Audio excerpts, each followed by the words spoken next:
सच्चिदानंद सद्गुरु साईनाथ महाराज की जय। श्री सच्चिदानंद सद्गुरु श्री मिलार महाराज की जय। गुरुदेव दत्त सद्गुरु श्री साईनाथ యొక్క సాన్నిధ్యంలో ఆచార్య ఇకరా భరద్వాజ మాస్టర్ గారి యొక్క ఆశీస్సులతో ఈరోజు టిబెట్ అంటే నేపాల్ టిబెట్ ఉంది కదా, ఆ ప్రాంతంలో ఉన్న మహాయోగి శ్రీ మిల్లారప్ప గారు. ఈ మిల్లారప్ప చిన్నప్పుడు అప్పట్లో కోటీశ్వరుడు, వాళ్ళ యొక్క కుటుంబం. వీళ్ళు చిన్నపిల్లగా ఉన్నప్పుడే వీళ్ళ నాన్న మరణించడంతో వీరి ఆస్తినంతా కూడా పిన్ని బాబాయిలు లాక్కునేశారు మారి అనే భావంతో. అప్పుడు వీళ్ళకి 7 సంవత్సరాలు. అప్పట్లో వాళ్ళ తల్లి చాలా బాధపడి, నువ్వు ఎట్లా క్షుద్ర విద్యను నేర్చుకొని వాడిని నాశనం చేయాలి అని క్షుద్ర విద్యల కోసం పంపించాము. ఆ క్షుద్ర విద్యలు నేర్చుకొని ఇక్కడ కూర్చొని పలానా నీళ్ళు నాశనం అవ్వాలంటే అక్కడ వడగలవాలని చూపిస్తుంది, పలాని పంట పొలాలు పోవాలంటే అది నాశనం అయిపోతుంది. అటువంటి విద్యను నేర్చుకొని వచ్చి వాళ్ళ పిన్ని బాబాయ్ ఇళ్ళని పొలాలని ఆ ఊరి పొలాలు అందరినీ నాశనం చేశాడు. పిన్ని బాబాయ్ వారు తప్పించుకున్నారు, ప్రాణాపాయం తప్పించుకున్నారు. అంత అయిన తర్వాత ఆలోచించాడు, ఎంతమంది ప్రాణాలు తీశాను నేను, ఏం పొందాను? దుఃఖమే. ఇప్పుడు గుర్తుపెట్టుకోండి, మనం ఎవరికైనా చెడు చేసామనుకోండి మనకి నిద్ర పట్టదు, మన మనస్సాక్షి చెబుతూనే ఉంటుంది. పైకి గంభీరంగా ఉండొచ్చు నేను, కానీ లోపల మొత్తం క్షోభం ఉంటుంది. ఎందుకంటే ఆ పాప ఫలితం లోపల మన మనసులో పీకుతూ ఉంటుంది, కుట్టి గుడుపుతుంది అంటారు కదా. ఆలోచించేవాడు దాన్ని తప్పించుకొని చూస్తాడు, ఆలోచన లేనివాడు ఏముందిలే అందరూ చేసేది కదా ఏం చేశాను అని పైకి అంటాడు, కానీ లోపల సుఖంగా నిద్రపోగలడా? అన్యాయంగా నేను సంపాదించాను, ఒక ఆస్తిని కొలగొట్టా, మోసం చేశా, నేను ప్రశాంతంగా నిద్రపోగలనా? నిద్రపోలేరు. అంటే ఏంటి? ఆ పాప నిద్రపోవాలన్నా సరే అది తట్టి లేపుతూ ఉంటుంది. అలా తెలియప్పటికీ ఇది కాదు మార్గం, మనకి శాంతి మార్గం కావాలి అని గురువుకి అన్వేషణ చేశాడు. గురువు కోసంగా ఒక గురువుని అన్వేషించి మహాత్మా గారిని ఆయన ఆశ్రయించాడు. ఆశ్రయించిన తర్వాత ఆయన జ్ఞానాన్ని పొందాడు. చాలా కష్టపడ్డాడు, ఆయన చిన్నగా జ్ఞానం ఇవ్వలే. ఈ పిల్లవాడిని ఎంత కష్టపెట్టాడు. ఒక్కడే ఇల్లు కట్టాల గురువుగారి కోసం, ఎవరు సహాయం తీసుకోకూడదు. అప్పుడంతా రాళ్ళ ప్రదేశం, బొంతరాలు ఉంటాయి, బొంతరాలు చూస్తుంటారు మీరు, దాంతో ఇల్లు కట్టాలి. ఒక ఇల్లు కట్టి పడదోసామన్నాడు, నేను చెప్పలేదు అన్నాడు. మళ్ళీ ఇంకోటి కొట్టాడు, అది పడదోసామన్నాడు. ఆమె 4-5 పడగ వచ్చినాడు. ఒక్కడే రాళ్ళు మోసారంటే ఒళ్ళంతా పుండైపోతుంది అవుతాడు. ఎంతైనా సహించాడు, ఎందుకని నా ప్రారంభం, నేను పాపానికి ఇప్పుడు నాకు శిక్ష నేను అనుభవించాలి, నాకు నా గురువు గారు శిక్షణ ఇస్తున్నాడు. ఒళ్ళంతా పుండు రసికారింది, అయినా సరే గురువు పనిచేయమన్నాడు. ఆ తర్వాత కొంతకాలానికి 90% కర్మక్షాళం అయిపోయింది. అంటే శివరథం అదే బాధ అంట. ఆ తర్వాత బోధిస్తాడు అనమాట. ఆ బోధిన తర్వాత కొండల్లో ధ్యానం చేసుకుంటూ ఆడిన పిచ్చి మొక్కల్ని ఆహారంగా వండుకొని తింటూ అస్థిపంజరంలాగా అయ్యి ఒళ్ళంతా పచ్చగా అయిపోయింది, ఆహారం లేక. అయినా సరే పట్టుదల వదలలేదు, నేను చివరి జ్ఞానాన్ని పొందాలి అని. అలా పొందిన తర్వాత కొంతకాలానికి వాడి పిన్ని పరిగెత్తుకుంటూ వస్తుంది. వచ్చి నేను పొరపాటు చేశా, మిమ్మల్ని చాలా ఇబ్బంది పెట్టా, నేను ప్రాయశ్చిత్తం చేసుకోవడం కోసంగా వచ్చా, నా కాస్త బోధించండి అని ఇతని దగ్గరికి వచ్చి ఎత్తుక్కుంటా కొండల గుహలు. అప్పుడు కర్మ సిద్ధాంతం కూడా చెప్తారు. అది నిన్నటి వరకు జరిగిన సంఘటన. అంటే కర్మ సిద్ధాంతాన్ని వాళ్ళ పిల్లలకి బోధించాడు. అది ఆమె కాదు, మనకి అన్వించుకోవాలి, మనం కూడా అన్వించుకోవాలి. బోధిన తర్వాత ఆమె ఏదో పరివర్తన చెందింది.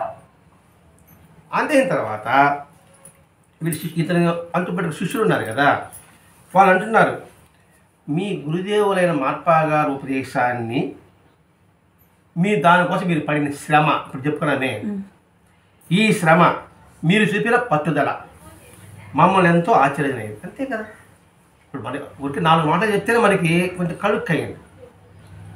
మరి మీరు ఎలా సాధించగలిగారు అని చెబుతూ, మీరు ఎంత దుస్థితులైనా గుర్తించకుండా మీరు సాధన ప్రారంభించాం, మీరు పడ్డ కష్టాల్లో మేము కించిత్తు కూడా పడలేదు.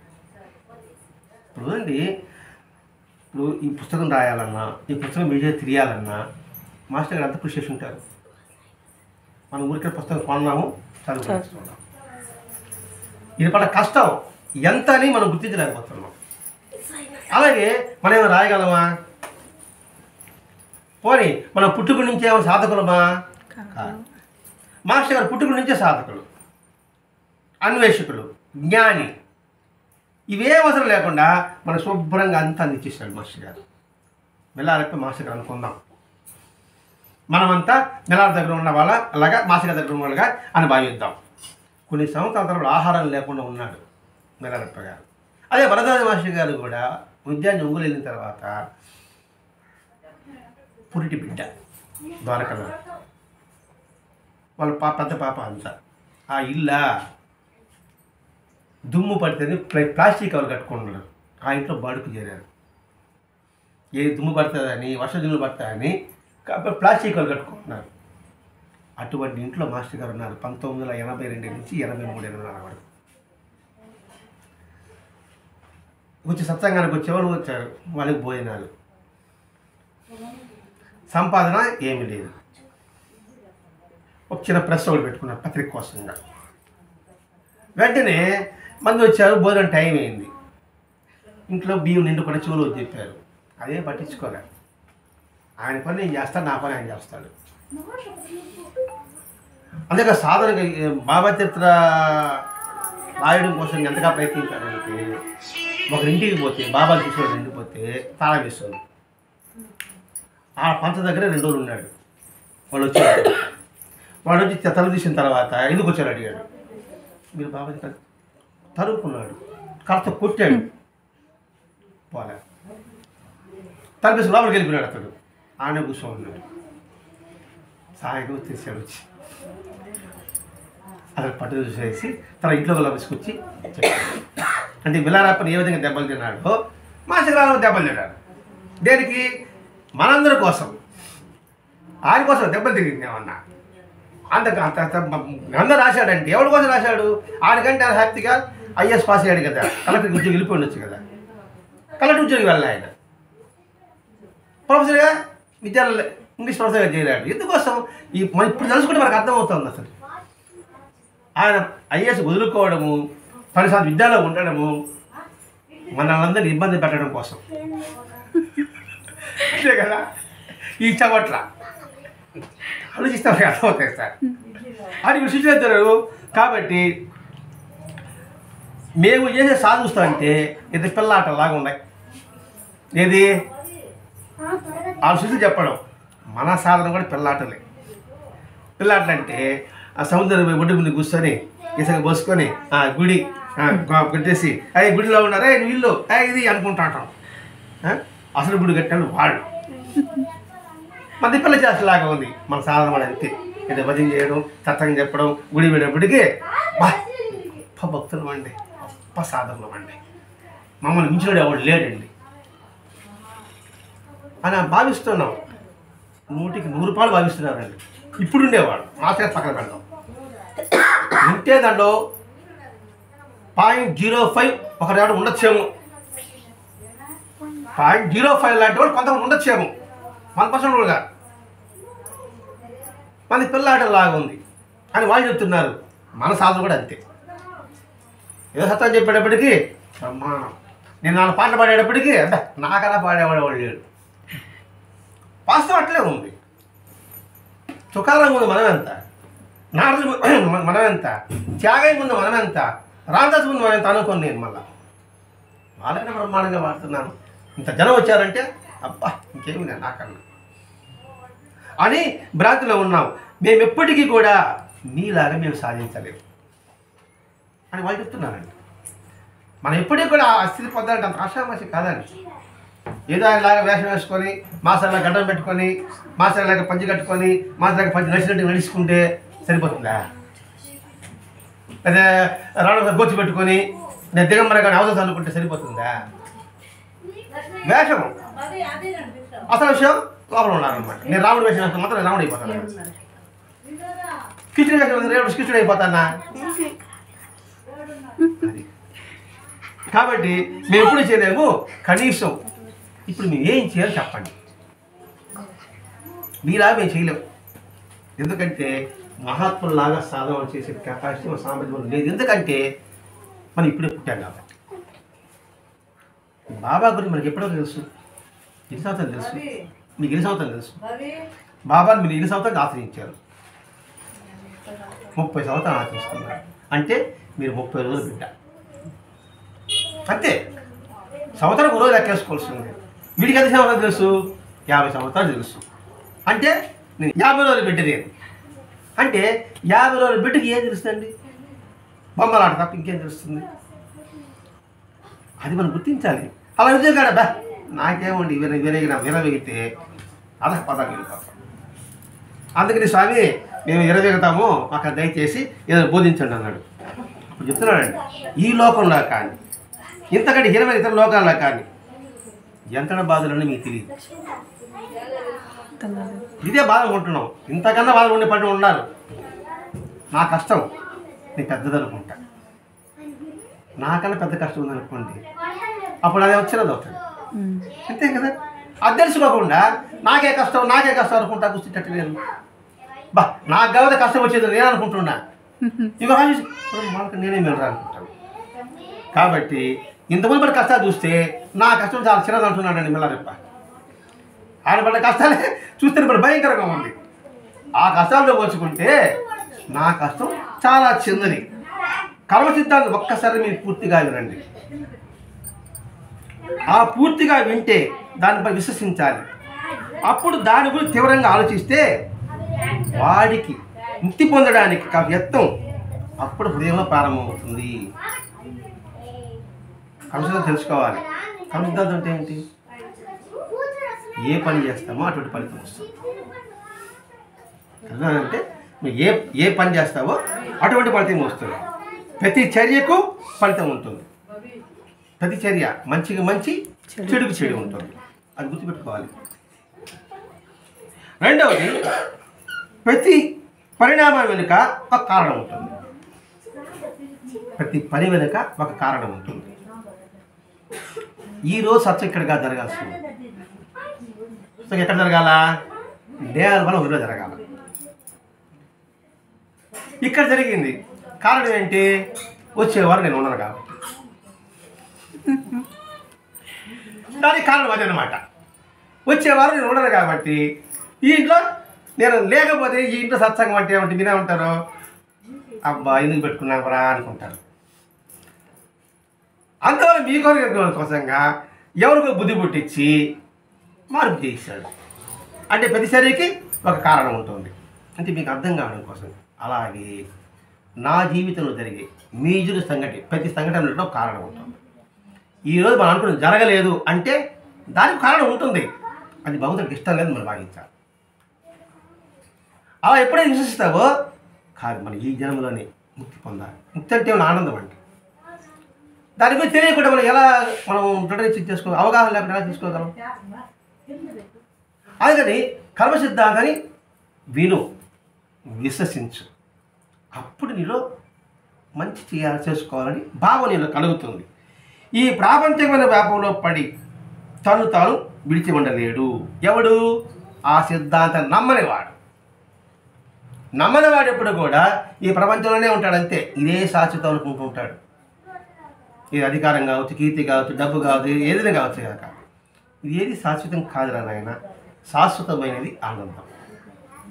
అన్ని వదులుకోమని కాదండి ఇక్కడ చెప్పడం ఉద్దేశం. అన్ని వదులుకోబడాలని చెప్పలేదు. శాశ్వతం అనుకోవాకండి. బంధాలంటే శాశ్వతాలు కావు అనుకోండి. అసలు టెంపరీ. ఆ భావన పెట్టుకోవాలి, గుర్తుపెట్టుకోవాలి అంతే. అప్పుడు అది పోయినా బాధ ఉండదు. అర్థం పడకూడదు. దీని మీద ప్రేమ పెట్టుకోకూడదు. ఉంది వాడుకుంటున్నాం అంతే. మన భగవంతుడు ఈ ఫోన్ ఇచ్చాడు వాడుకోమని అయిపోయింది, చెడిపోయింది, బాధ ఎందుకు? అయిపోయింది దాని పని. అనుకున్నా అంటే దుఃఖం ఉంటుందా? అదే అండి. లేనాడు అయ్యో పోయింది అనుకుంటా ఉంటాడు. వాడు ఎప్పుడు మారేది? వాడు అది ఎంతకాలం పనిచేస్తుంది అంతకాలం పనిచేస్తుంది అంతే. వాస్తవం అదే కదండి. ఏ వస్తువు అయినా ఎంతకాలం నిర్ణయం అయిపోతుంది, అది అంతకాలం పనిచేస్తుంది అంతే. వాడు కొంట 50,000 పెట్టి వాడు కొంట 10 సంవత్సరాలు ఆవిడ ఒక 5 పోతుంది, అది వాడి ప్రారంభం. ఇట్లా ఎప్పుడైతే విశ్వసిస్తామో ఆనందం ఉంటుంది. కాబట్టి సాధన ఏ విధంగా చేయాలో ఈ దృశ్యాలు, ఈ సంగతి దృష్టి తెలుసుకోండి. మనం చూస్తుంటాం, బాగా చదువుకుని ఉంటాడు, వాడికి ఉద్యోగం రాదు. మిడిమిడి జ్ఞానంతో ఉంటాడు, ఇప్పుడు బ్రహ్మాండ సంపాదిస్తున్నాడు. కారణం ఏంటి? కర్మ సిద్ధాంతం. ఇప్పుడు చూడండి, ఒకే టైం సెకండ్తో సహా ఈ దేశంలో ఎంతమంది పుడతారు కదా. దేశం పక్కన పెడదాం, మన సూళ్ళూరుపేట చూసుకుందాం. సూళ్ళూరుపేటలోనే ఇప్పుడు టైం ఎంత? 7:10. ఈరోజు డేట్ ఎంత? 3వ తారీఖు, వారం ఎంత? శనివారం. ఈ 7:10లో మన ఊరు ఈ సూళ్ళూరుపేటలో జనం ఉంటుందా ఉండదా? ఎక్కడో మన తెలియకుండా ఉంటుంది. ఆ విధంగా కనీసం 20 మంది ఉంటారనుకోండి. మరి 20 మంది ఒకే నక్షత్రంలో పుట్టారు, ఒకే టైంలో పుట్టారు, మరి అందరికీ వాళ్ళ పరిస్థితి వేరే వేరేగా ఎందుకుంటున్నాయి? ఒకే నక్షత్రమే కదా, ఒకే టైం, మంచి టైం అనుకుందాం, ఒకే మంచి టైం ఉన్నాం. ఒకడేమో ఆర్థిక వసతులు బాగుంటాయి, ఒకడేమో ఏసీ రూమ్లో పుడతాడు, ఒకడేమో కామన్ రూమ్లో పుడతాడు, ఒకడేమో చెట్టు కింద పుడుతున్నారు. మరి టైం ఒకటే ఉన్నప్పుడు అందరికీ మంచిగా ఉండాలా? ఎందుకు ఉండడం లేదు? అదే కర్మ సిద్ధాంతం. చేసుకున్న వాడికి చేసుకున్నంత మహాదేవా ఈ పదం విన్నారు. పుణ్యం కొద్ది పురుషుడు, దానం కొద్ది బిడ్డలు. ఎందుకన్నారు ఆ పదం? అంటే పైకంటున్నాము, వాస్తవం అదే కదండి. ఏమి రావాడు చెడిపోయాడు, అది వాడి కర్మ అంటాం. ఏనాడు బాగుపడాడు, వాడు పెట్టి పుట్టినాడు అంటున్నాం. పెట్టి పుట్టినాడు అంటే అర్థం ఏంటి? ముందుగా పుణ్యం చేశాడు, వాడికి వచ్చింది. ఇవన్నీ మాటలనే ఉంది, మనకి ఆలోచన లేదు, అవగాహన లేదు. అది ఎప్పుడైతే ఉంటుందో సత్యం ధర్మం 2 పట్టుకుంటాడు. 6 3 100 6 సరే దాన్ని విడిచిపెట్టాడు. ఎందుకంటే ఫలితం తెలుసు. మా చిన్నప్పుడు నా 15వ సంవత్సరంలో క్యాలెండర్లు అమ్మేవాళ్ళు, సినిమా క్యాలెండర్లు. సర్దార్ పాపారాయుడు, బొబ్బిలి సింహం, తెలియదులే. చూసారు ఎప్పుడైనా?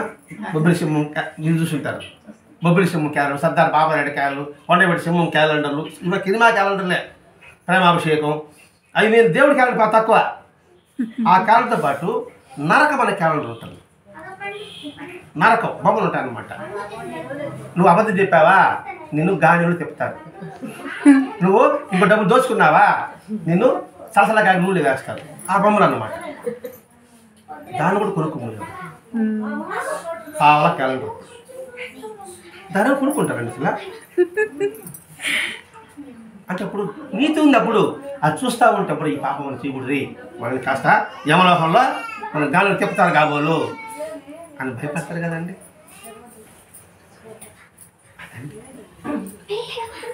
అది ఎవరైతే గుర్తుపెట్టుకుంటాడు ఆ కర్మ సిద్ధాంతాన్ని, ఎట్టి పరిస్థితుల్లో సరే మనసులో కూడా పాపం చేయాలని ఆలోచన రాదు. నేను అనుకోండి, నా మనసు వాళ్ళకి ద్రోహం చేయగాలని ఆలోచన నాకు రాదు. మీకు మంచి చేయలేకపోవచ్చు కాక అదే వాడికి చెడు చేయకూడదని అని భావించుకోండి, నాకు పుణ్యం వచ్చినట్టే కదండి. అందుకని ఇక్కడ చెప్తున్నాడు ఇక్కడ. కాబట్టి చేసిన ఇదివరకు చేసిన పాపాలకి ప్రాయశ్చిత్తాన్ని అనుభవించవలసింది. అన్ని సన్నివేశాలు మనం చూస్తూనే ఉంటాం కదండి. మనం దారిలో చూస్తుంటాం, బజార్లో చూస్తుంటాం. ఒక కుక్క చూడండి కాలి తెగిపోయి దోగాడుతూ పోతుంటుంది, భిక్షగాడు కుష్టి బ్యాగ్ పోతుంటారు, అడుక్కుంటుంటారు. ముసలాడు చెట్టుకి వానకి ఎండకి తడుస్తా ఆ శివాలయం ఎదురుగా చూడండి. ఎందుకు అలా ఉన్న కారణం ఏమిటి? ఎందుకు అలా ఉన్నాయి? ఇప్పుడు ఆలోచించామా? ఆ దృశ్యాలు చూసి ఆలోచించారు కదండి. బుద్ధుడు చూసుంటారు మీరు. బుద్ధుడు రాజకుమారుడు కదండి, సకల రాజభోగాలు కదండి. విహారానికి వస్తూ ఒక ముసలివాడిని చూశాడు, ఒక రోగిష్టిని చూశాడు, ఒక శవాన్ని చూశాడు, ఆలోచించాడు. మరి జ్ఞానం పొందలేదా? మనం చూస్తున్నాం, ఈ ప్రకృతిలో అన్నీ చూస్తున్నాం. ఏం గ్రహించాము అది తెలుసుకోవడానికి అడగండి. సత్సంగ ప్రయోజనం మాస్టర్ అదిగే పెట్టాడండి. తెలుసుకోండి, జీవితాన్ని పరమార్థం చేసుకోండి. ఎందుకు ఉంటాగా పుట్టామా, పెరిగామా, చచ్చామా అని కాదు ఈ జీవితం. ఇది ఎంతో విలువైనది. ఇది దీనికి మనం సాధకత చేకూర్చాలి. లేక ఏం ఉపయోగం ఉంటుందండి? తిన్నాము, పెరిగాము, పెళ్లి చేసుకున్నాము, బిడ్డలు కన్నాము, వాళ్ళని పోషించాము, వాళ్ళు మనం చూడలేదు, బాధపడ్డాము, చచ్చాము. ఇంకేమా అది ప్రతి ఒక్క చీమ చేస్తుంది, దోమ చేస్తుంది, బరి చేస్తుంది, ఆవు జాతి చేస్తుంది, అన్ని జంతువులు జీవా చేస్తాయి. మనకి వాటికి తేడా ఏముంది? అది గుర్తించినాడు అనుకోండి, వాడు కర్మ సిద్ధాంతాన్ని నిరంతరంగా ఫాలో అవుతాడు. అందుకే కర్మ సిద్ధాంతం నాకు నమ్మకం కోసం ఇక్కడ గుర్తు పెట్టుకోవడం. ఈ రెండు కళ్ళ మధ్య గుర్తు ఎందుకు పెట్టుకోవాలంటే, నేను సిద్ధాంతం నమ్ముతున్నాను, ఆజ్ఞాచక్రం అంటారు దీన్ని, దానికి పెట్టి ఆ భావంతో పెట్టుకుంటారు. అది చెప్తున్నాడు ఇక్కడ. ఇది చెప్పాడు, బోధించమని చెప్పాడు కదా, అది బోధిస్తున్నాడు నాయన. పిల్లలు ఉంటారు, మీలాగా మేము చేయలేము, సరే మాకు సులభంగా మార్గం చెప్పన్నాడు. మన పరిస్థితి ఇదే, మాసలో మనం కష్టపడలేము, అదే మాసగా చెప్పాడు, సత్తంగా చేసుకోండి, పారాయణ చేసుకుంటారు ఆయన. ప్రతి ఒక్కళ్ళు దేవాలయంగా చేసి మార్చుకోండి, బాహ్యంగా దేవాలయం కట్టబడలేదు మీరు, ప్రతి ఒక్క ఇల్లుకి దేవాలయం అవ్వాలి. అయితే ఎందుకండి సత్తంగా మనం పెట్టుకున్నాను? అసలు ఏం ఉపయోగం చెప్పండి? ఇక్కడికి వచ్చాము, ఏం నాకు లాభం? ఎందుకు రావాలి నేనంటే కాదు, ఇప్పుడు వాళ్ళది ఎందుకు రావాలి? ఇక్కడికి వాళ్ళు పట్టాలి దేవుళ్ళు లేరా? ఎందుకు వచ్చాము? వాళ్ళకి మంచి జరగాలి, అంతే కదండి ఉద్దేశం. అదే అందరూ బాగుండాలి. ఇంటికి వచ్చారు అనుకోండి, మందరంతా ప్రే చేశారు అనుకోండి, ఈ ఇంట్లో మంచి జరగాలి. మరి సేవ కదా, మరి చెప్పడం ఒక ఉద్దేశం. అది రెండోది అంటే, బుద్ధుడి కన్నా కూడా బాగా చెప్పగల వాళ్ళు ఉపన్యాసం ఇచ్చేవాళ్ళు చాలామంది ఉన్నారు. కృష్ణుడి కన్నా భగవద్గీత చెప్పేవాళ్ళు మనం తీవ్ర చూస్తున్నాం, బ్రహ్మాండంగా ఉన్నారు. కానీ వాళ్ళు చెప్పిన శూన్యత గురించి, అంటే వాళ్ళు చెప్పిన సత్యం గురించి ఆలోచించకపోతే ఏం ఉపయోగము అంటే వస్తున్నానండి. మాస్టర్ లాగా గొప్పగా సత్యంగా చెప్పేవాళ్ళు ఉంటారు, కానీ ఆయన చెప్పిన ఆచరణ లేకపోతే ఏం ఉపయోగం? అది విశ్వజనం అయిపోతుంది. భాష గుమాడించవచ్చు, రమ్యంగా ఉండవచ్చు, కొన్ని వేల మంది చుట్టూ తిప్పుకోవచ్చు కాక ఆ భాష ఉపన్యాసం వినేసి, కానీ నేను సగలేదు ఏముంటుందండి. మనం టీవీలో చూస్తుంటాం, గడ్డానికి తెల్లగా ఉంటుంది, ఇంటికి నల్లగా ఉంటుంది, పెద్ద స్వామి. మరి చెప్పేది అంతా భ్రాంతి, అన్ని వదులుకోవాలనుకుంటాను. దానివల్ల ఏం జనాలు ఉండొచ్చు, పేరు వస్తుంది, కీర్తి వస్తుంది, డబ్బు ఉంది, అన్నీ ఉంటుంది కాక అవేవి నీతో వస్తుందా? అది మనం ఆలోచిస్తానండి. మన పరిస్థితి మనం ఆలోచించాలి. ఇప్పుడు వాళ్ళు విమర్శించడం కాదు, అటువంటి ఆలోచన మనం రాకూడదు. అందుకే లోకవాసన, శాస్త్రవాసన, శరీర వాసన ఉండకూడదు అనేది. దేహవాసన, లోకవాసన అంటే పేరు ప్రఖ్యాతలు కావాలి, దాని మీద నా దృష్టి ఉంటుంది. శాస్త్రవాసన అంటే పుస్తకాలు చదువుతూనే ఉన్నా నా పాండిత్యం గొప్ప అని చెప్పుకోవాలి. దేహవాసన అంటే దీని తలుపులు వెలుగులతో పెట్టుకోవాలి నేను. ఈ మూడు ఉన్నవాడు సాధకుడు ఎలా అవుతాడు? నాకు దానికి దృష్టి ఉంది కదా, మరి ఈ దేహానికి సెంటు వాయించుకోవాలి, ఆ వాయించుకోవాలి అనేసి, నాకు కీర్తి రావాలి, నేను నాకు పాండిత్యం అందరూ తెలుసుకోవాలి, దీంట్లో మునిగిపోతా. మరి నా గురించి నేను ఆలోచించుకోవాలి. ఇది ఏది హాస్యం కాదండి. శంకరాచార్యులు భజ గోవిందం భజ గోవిందం గోవిందం భజ మూఢమతి సంప్రాప్తే సన్నిధి కాలే నహి నెహరచ్చిన డుక్కుని కరణి అంటాడు. ఒక డాబోటుగాడు తిని మీద కూర్చొని ముసడు అయిపోయినాడు, పాట చెప్పుకుంటా నాకు అర్థం చెప్పుకుంటున్నాడు. అప్పుడు వచ్చాడు, మరి పాపిస్తాడా, వయసు అయిపోయింది, ఇంకా నా పాట చెప్పుకుంటున్నావే, సంప్రాప్తే సన్నిధి కాలే, గుర్తు వచ్చేసింది, భజ గోవిందం భగవంతు నామా స్మరించరా ఆయన అంటున్నాడండి. అర్థమేది అనుకుంటాను, దేహవాసనకి, లోకవాసనకి, శాస్త్రవాసనకి. కాబట్టి అటువంటి సూచన తెలుసుకోకపోతే, దాని విలువ తెలుసుకోకపోతే నువ్వు ఆయనే ఆరాధించినట్టు. ఇదన్నీ మనం గమనించాలి. ఏమిటి ఆ విలువ? భగవద్గీత అంటే విలువ ఏమిటి? పరహితం, ఇతరులకి హితం చేయవచ్చు. పరపీడనం, ఇతరుని పీడించబాక. హితం అంటే మంచే కదా, అంతే. మంచి అంటే స్వార్థంతో కూడిన మంచి ఉండకూడదు అది. కాబట్టి అది చెయ్యి. అందుకే అంటాడు, మొట్టమొదట అహింస, విశ్వ మానవ శ్రేయస్సు, ఈ రెండండి. అహింస అంటే ఏంటి? ఎవరిని హింసించకూడదు అనుకుంటాం మనం, అది బాహ్యం. ఎదుటివాడి మనసును గాయపరిచిన హింసే. నా మాటలతో ఎదుటివాడిని గాయపరిచిన అది కూడా హింసే. అది కూడా ఉండకూడదు. నోరు మంచిదైతే ఊరు మంచిది అవుతుంది. ఎందుకన్నారా పాట? ఉంటుంది రీజను, కానీ తెలియదు అని. తెలుసుకోవాలి మనం, అందుకోసమే సత్యం ఎందుకు పెట్టుకున్నాము మీకు తెలియదనా? మీరు మర్చిపోయిన గుర్తు చేయడం కోసం ఇక్కడికి వచ్చింది ఇక్కడ. అంటే అందరికీ జ్ఞానం ఉంది, తెలివి ఉంది, కానీ అది కప్పబడి ఉంది. నివురు కప్పిన నిప్పు అంటారు. అంటే అర్థం ఉందా? పొయ్యి మంటేస్తాం కదా, పొయ్యి మంటేసి కొంచెం వచ్చేసిన తర్వాత నీళ్ళు కాస్తూ ఉంటాం. కొంచెం తర్వాత మంట కొంచెం దానిపైన బూడిద ఏర్పడుతుంది. అప్పుడు మనం ఏం చేస్తాము? అది తీసేసి మళ్ళీ లోపలికి తోస్తాం. కట్టం బుర్ర ఎత్తుకొని పోస్తాం. మీకు తెలియదు, మీరు గ్యాస్ స్టవ్ కదా, మీరు గ్యాస్ స్టవ్ ఒక బుర్ర ఉంటుంది, ఉదయ బుర్ర ఉంటుంది అనమాట. దాన్ని బట్టి ఉప్పు ఉప్పు పోస్తారు. ఊదేప్పుడు బూడిదంతా పోతుంది, ఎగిరిపోతుంది. అది మీకు అంతే బూడిద కప్పబడిపోయింది. ఇక్కడ ఒక మైండ్ పెట్టుకొని ఉప్పును పోతా ఉన్నాడు. ఇక్కడ ఊదేప్పుడు సమాధానం చెప్తున్నాడు. అవునా లేదు? సమాధానం చెప్తున్నా లేదు మీరు? అంతే. కాబట్టి ఇక్కడ అహింస సర్వమానవ శ్రేయస్సు.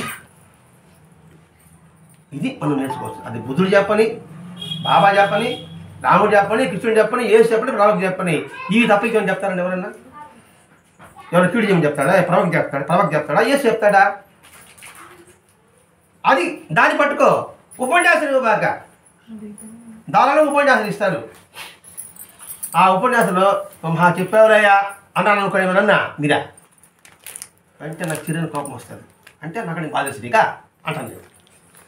అంటే కోపం అయిపోయా, ఇంకేంది, నేనే సామి ఇక్కడ ఊరికే మాటకి అమ్మ చెప్పొచ్చాడు ఏమల్లా ఆ గుసుకు ఏం చెప్పేదా దొల్లని ఇచ్చారు చెప్పండి, దొల్లు నేను చెప్పేదా అని అంటాను. నేను ఆడికే పోయా. అంటే ఇక్కడ మనం నేర్చుకోవాలి వినయము, అది నేర్చుకోవాలి.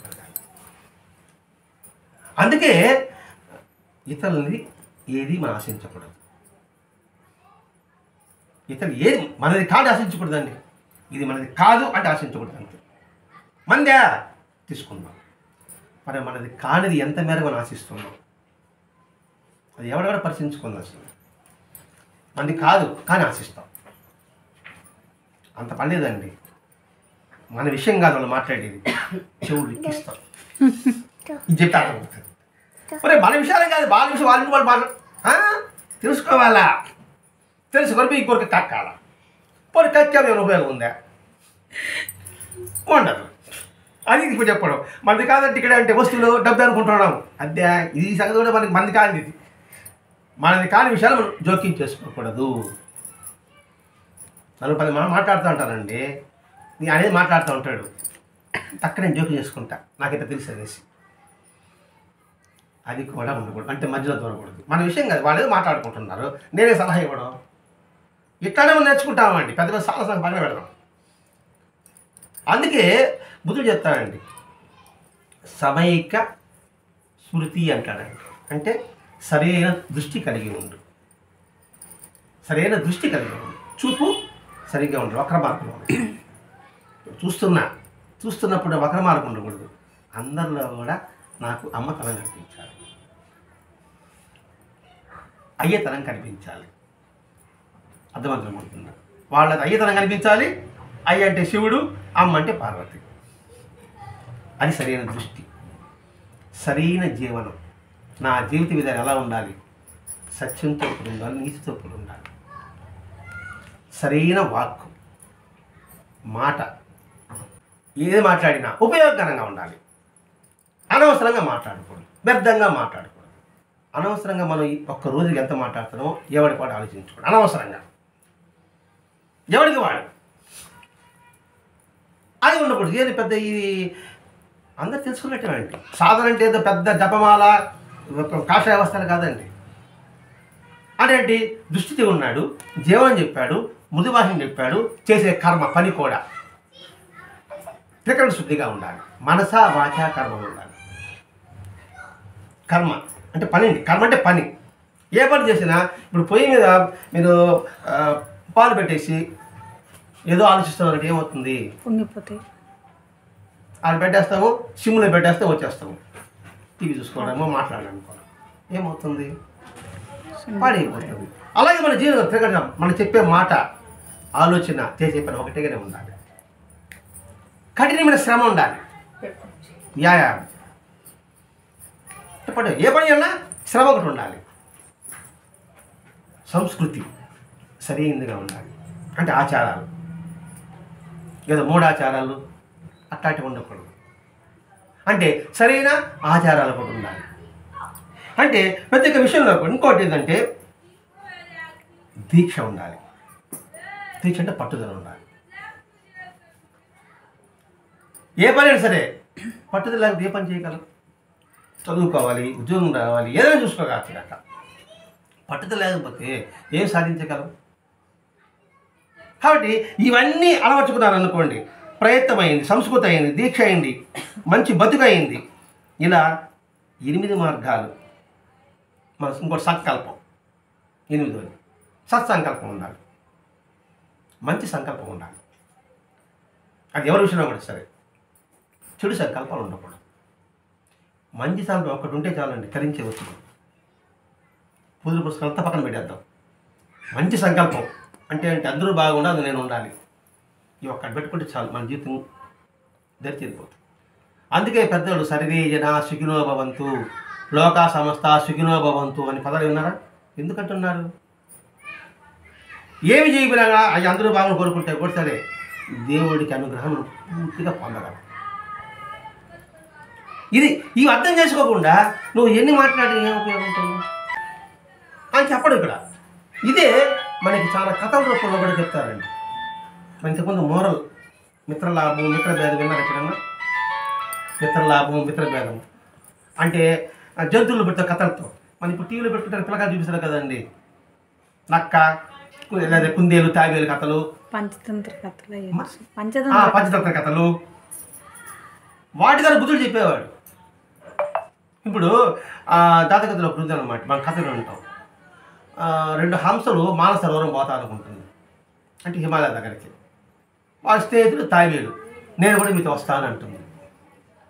నువ్వు ఎట్ట వస్తావు, పైన నువ్వు ఎగరలేవు అన్నప్పుడు వేస్తారు. సరే ఒక పొల్ల ఆ ముక్కులో పెట్టుకుంటావు, నువ్వు ఆ పొల్ల గట్టిగా పట్టుకో, ఇది తాబేలు గట్టిగా పట్టుకో, నేను ఎగరతా పోతా ఉంటాం. ఎగరతా పోతుంటే నువ్వు కూడా మానసలో వచ్చేవచ్చు. సరే ఎగరతా పోతా ఉండాలి అనుకోండి, పోతా అంటే విచిత్రంగా ఉంటాడా? హంసలు తాబేలు పట్టుకునే విచిత్రంగా ఉండాలా? పిల్లలు ఏం చేస్తారే చెల్లు తట్టారు. తట్టేపటికి నన్ను ఎగతాలు చేస్తావా అని తాబేలు నోరు చేసింది. ఏమైందా? పడిపోయింది. దాని అనవసర కోపాన్ని పెట్టుకోబాకండి. వాళ్ళు అడుచుకుంటే అడుచుకోపోతా అంటే పని ఉంది. మన పని కావాలి. ఇక్కడ మనం పని చేస్తూ ఉంటే కొన్ని అనవసర కోపం చేసుకుంటూ ఉంటారు. మన ఇంట్లో అనుకోండి, వాళ్ళ పని చేస్తూ ఉంటే అసలు పెడతా ఉంటుంది. మనం అంటాం సరిగ్గా పని చేస్తాడే కదా, ఎందుకు ఇంకా అంటాము. నేనంటారు నేనంటారు అనేప్పటికి ఏమవుతుంది, అంత ఆడకూడదా అంటున్నాను. నేను అంటాం మనసు అంటుందా అని ఆ కథను తెలుసుకుంటాం. ఇట్లా అనేక కథల ద్వారా మనకి మహత్వం తెచ్చారండి. ఇప్పుడు భాగవతం అందించింది, పెరిగి పురాణం వచ్చింది, ఇవన్నీ వాటి ద్వారానే. నేను పనిచేసి పంచతంత్ర కథలు, ఆ కథలు బాగా పడతాం. మహాత్ములు వాళ్ళు కష్టాలు పడ్డారు, రామదాస్ వాళ్ళ వద్దు. మనం లౌకికంలో ఉండేది దాని గురించి మనం సరైన బోధన గ్రహిస్తాం. అదండి ఇక్కడ చెప్పడం. బిలారప్ప అవన్నీ చెప్పుకుంటూ వస్తున్నాడు. ఎవరు చేసిన పని ఎటువంటి శరీర బుద్ధి దానివల్ల నాకు కలిగింది. ఏది బుద్ధి చెప్పిన కథల వల్ల నాకు ఇలా ఉండాలని. అందుకే సూక్ష్మం అంటారండి. ధర్మం ఎంతో సూక్ష్మం అని పదం వాడతారు. ధర్మం ఎంతో సూక్ష్మం అంటారు. అంటే కంటికి కనిపించదు, వీటికితే కనిపిస్తుంది, పైకేం కనపడదు. మన ధర్మం అని ఇప్పుడు అనుకోండి, ఆయన అనుకోండి ధర్మం అని మనకేం తెలుస్తుంది? ఆయనతో ఉంటూ ఆయన పనులు చూసుకుంటూ ఉంటే అప్పుడు అర్థమవుతుంది మనకి ఏ విషయమే అంతే. కాబట్టి అది ఎంతో సూక్ష్మమైంది. ఆ గ్రహ సిద్ధాంతాన్ని ఎవడైతే అర్థం చేసుకోగలడో వాడు మాత్రమే చిత్తశుద్ధిగా పనిచేయగలడు. ఏది కర్మ సిద్ధాంతం చెప్పను. మనం ఏ పని చేస్తే దానికి ఫలితం ఉంటుంది. ఏ విత్తనం వేస్తే ఆ చెట్టు వస్తుంది, వేరే చెట్టు వస్తుందా? అదే చెట్టు వస్తుంది. నా భావాలు ఎటువంటి అటువంటి భావాలు ఫలితం వస్తుంది. నేను పోతే కోపంగా నేను మాట్లాడాను అనుకోండి, మీరు గమ్మున శాంతంగా ఉంటారా? మీరు కోపంగా మాట్లాడతారు, అయిపోయా. అప్పుడు ఏమో లాభం ఇక్కడ. అందుకే బాబా అంటాడు, ఇతరులు నీకు ఏం చేయాలనుకుంటావో అదే నీ ఇతరులకు చేయి. ఇతరులు నీకేం చేయకూడదు అనుకుంటావో అది నువ్వు ఇతరులకు చేయబాలి. అర్థమైంది లేదు? మీరందరూ నన్ను గౌరవించాలని కోరుకుంటా అన్నప్పుడు మీరు నాకు ఎదురుపడ్డప్పుడు ఏం చెప్పాలా? ఎట పిలవాలా? ఏయ్ ఏసే ఓసే అని పిలవాలా? ఎంత సత్యంగా చెప్పేవాడైతే మాత్రమా మీరేమంటారా? మా చెప్పొచ్చాడు సత్యంగా చెప్పేవాడితే మాత్రం ఇలా చేస్తాడు నా అవునా పోయా పెద్ద భాష అంటారు. నేను గౌరవించాలనుకోండి, మీరు గౌరవిస్తాను. ఇదేనండి విషయం, అంతే. అది గుర్తుపెట్టుకున్నవాడు చిరుసుగా ప్రవర్తించగలడు. నేను ఆ తత్వాన్ని అర్థం చేసుకున్నా, హృదయంలో అంగీకరించా. అందువల్ల నేను క్షుద్రమంతాలు నేర్చుకుని అనేక ప్రాణాలు తీశా, ఎంతోమంది ఆస్తులు నాశనం చేశా, తీవ్రంగా నేను ఆలోచించా, హృదయ పరివర్తన చెందా. నేను తప్పు చేశాను, పశ్చాత్తాపడాలి, చాలు, ప్రాయశ్చిత్తం చేసుకోవాలి. ప్రాయశ్చిత్తం చేసుకోవాలి. ఊరికి పైకి పశ్చాత్తాపడతామండి, నటిస్తాం. నేను మారాను అయ్యేసి నేను అల్లు అర్జున్ ఒక సినిమాలో మారిగా పోలీసు మనిషి మళ్ళీ ఇట్లా పోతాడు అదే సినిమా మరి. అలా ఉండకూడదు. పశ్చాత్తాపాన్ని ప్రాయశ్చిత్తం చేసుకోవాలి. ఒక సినిమా ఉందండి, నేరము శిక్ష అనే సినిమా. వాడు కారులో వస్తూ ఉంటాడు, అనుకోకుండా యాక్సిడెంట్ వచ్చి చనిపోతాడు. ఏదో వాడు కాదు, అడ్డు చనిపోతిన తర్వాత వాడి మీద ఆధారపడి వాళ్ళ కుటుంబం ఉంటుంది. అంటే సడన్గా వాడు వచ్చేసాడు అంతే. వీడు డ్రైవరు వేసిన హీరో అనుకోండి, పశ్చాత్తాపడ్డాడు, తెలుసుకున్నాడు వాడి కుటుంబం అంతా చాలా కాలం. అప్పుడు ఏం చేస్తాడంటే ఇతడు ఆ కుటుంబంలో ఒక సభ్యుడు చేస్తాడు, వాళ్ళ ఇంట్లోనే ఉంటాడు. ఇతడు ఉద్యోగం చేసి చిన్న చిన్న పిల్లల్ని పోషించి పెద్దవాళ్ళు చేస్తారు. ఆ పిల్లలకి కసి, మా నాన్న చంపినట్టు దొరికితే మరి ఏం చేస్తారో చూడాలనుకుంటా. అంటే ఎవరికి కసి ఉంటుంది కదా. కానీ వీడు చెప్పడు. వాళ్ళకి అందరూ అభివృద్ధి వచ్చేసిన తర్వాత, వాళ్ళ బాగా చదువు ఉద్యోగానికి వచ్చిన తర్వాత తెలుస్తుంది వీడురా మనం చంపిందని, మన ఆయన యాక్సిడెంట్ చంపించింది అనేసి. అయినా వాళ్ళకి మనం ఇంత కష్టపడి చేశాడు కదా అని వాళ్ళు అనుకుంటారు. తన సినిమా అంతమైంది అనుకోండి. అంటే వీడు చేశాడు, తప్పు చేశాడు, దాన్ని ప్రాయశ్చిత్తం చేసుకున్నాడు. అలా చేసుకోవాలంతే. మనకి పైకి చేశాను కాబట్టి సారీ సారీ ఎన్నిసార్లు చెప్తామా? వాడు ఇంగ్లీష్ నేర్పి చేసినాడు సారీ సారీ అని. మీ సారీల కోసం నా దగ్గర లారీలు లేవు, దానికోసం లారీలు కావాలి కదా. సారీ ఎన్నిసార్లు సార్? ఒకసారి సారీ, మళ్ళీ తప్పు చేస్తా ఉంటే అంతే. కొన్ని ఒక మతం ఉందండి, తప్పు చేసి ఆమీన్ అంటే తప్పిపోతుందట. అంటే పోతుంది ఆమీన్ తప్పిపోతుంది. తప్పిపోతే ఆయన దొంగ అవుతాడు ఆయన, అంతే కదా. నేను పాపం చేశానండి, నన్ను తొలగించాలంటే మీరే ఉంటారా? ఏం దేవుడైనా బట్ పాపం చేసిన వాడిని బాగా చేస్తాను అంటారు మీరా? అప్పుడు ఆ దేవుడు ఎట్ట అవుతాడు? సరే దీనికి ఉదాహరణ చెప్తానండి. ఒక కుటుంబం, గారాలు బిడ్డ ఒకడికి లేకలా పుట్టాడు. వాడికి 15 సంవత్సరాలు, 10th పాస్ అయినాడు. వాడికి బండి కావాలి. వాళ్ళ నాన్న బండి ఇవ్వడు. వాళ్ళ నాన్న ఊరికి పోతే వాళ్ళ అమ్మ గారాబం చేసుకుని బండి తీసుకుని డ్రైవింగ్ చేసినాడు. ఒక డివెండర్ కొట్టాడు, యాక్సిడెంట్ అయ్యింది, కాళ్ళు చేయి ఇరిగింది. హాస్పిటల్లో చేరాడు. వాళ్ళ నాన్న వచ్చాడు.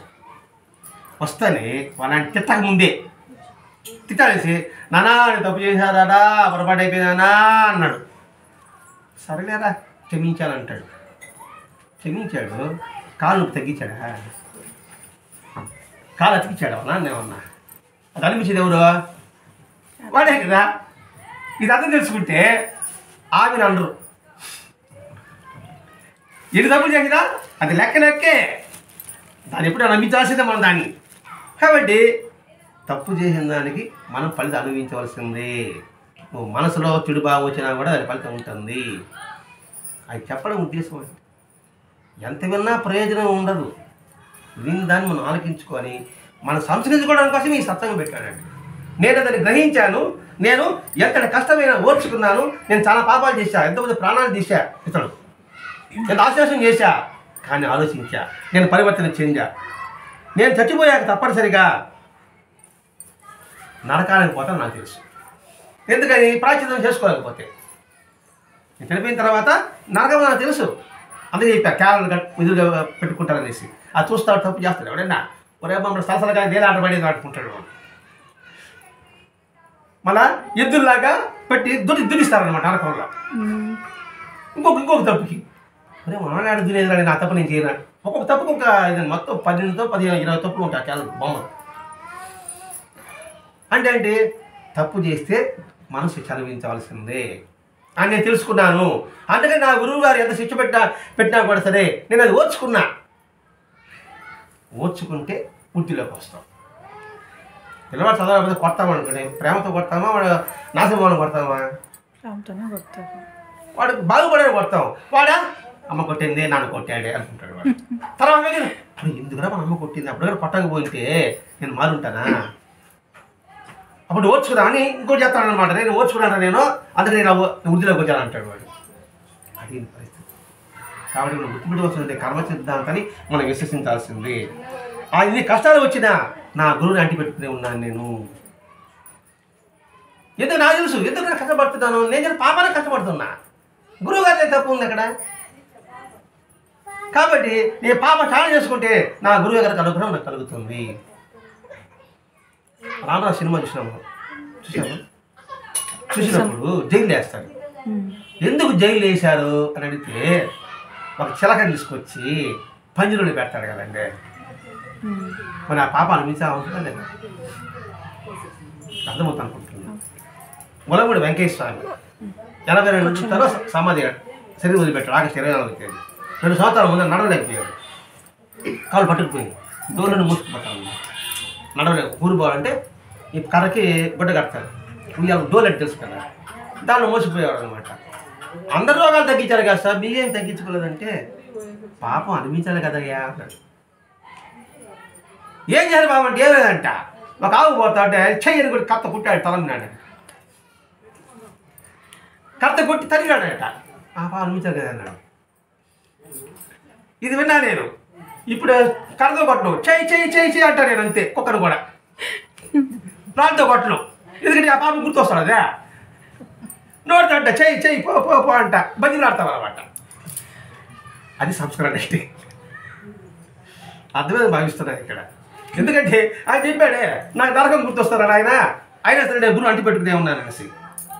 కాబట్టి మీరు నా శిష్యులు అనుకుంటే, మీరు గురువు అనుకుంటే మీరు సర్వసంగ పరిత్యాగం చేస్తూ ఈ విధంగా తీవ్రమైన సాధన చేయండి. ఏది నామానికి వద్దు. ఇప్పుడు మనం చెప్పుకున్నామే, నోరు మంచిది ఊరు మంచిది అవుతుంది, అనవసరంగా జోక్యం చేసుకోకూడదని, అనవసరంగా మాట్లాడకూడదని, ఇతరుని మనసు కూడా బాధించకూడదని, ఇది చేస్తే చాలు మన జన్మధన్యం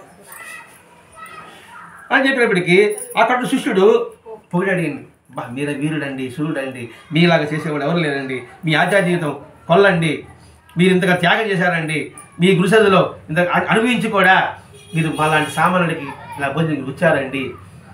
కాబట్టి గత జన్మలో మీరు బుద్ధుడై ఉండొచ్చేమో, కాబట్టి మీకు ఇటువంటి లక్షణాలు వచ్చాయి అసలు చెప్తారనమాట. ఇప్పుడు మీరు మనిషి కాదు, ఇంతకుముందు మీరు జనంలో దేవుడే ఉంటారేమో, అందరూ ఇప్పుడు వచ్చారు కాబట్టి ఇప్పుడు బాగా అలా చూపిస్తున్నారు. అంటే తప్పించుకోవడానికి రాబోటి గారు, మీరు దేవుడు కాదు మీరు చేయగలిగారు, నేను చేయలేమని. కాబట్టి చేపు చెప్పాకంటే అర్థం తిని అర్థం అర్థం అనుకుంటాడు. నేను అంటాం నువ్వు కాబట్టి చేసావండి, మేము యాడ్ చేయగలం అంటాం. వాడు మనిషే కదా, వాడు కష్టపడి చేశాడు కదా, మనం కష్టపడి ఎందుకు చేయలేము మనం అని ఆలోచించాలండి ఇక్కడ. కాబట్టి అటువంటి మీరు మాకు దొరికారు. మన సంబంధం ఎంతని చెప్పగలం? చూడండి, మీరు ఎంత కష్టపడి మాకు సులభంగా మీరు అందిస్తున్నారు అంటే చెప్తున్నారు.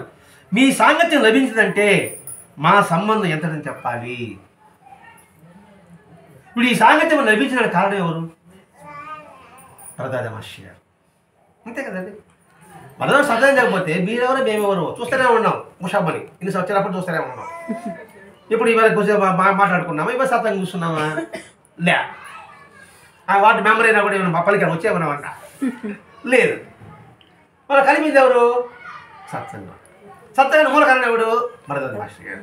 మరి అంత సంబంధం ఎటువంటి సంబంధం అనుకోవాలి మనం? ఎంత పురోపుణ్యం ఉంటే మనకు అంత సంబంధం ఏర్పడింది.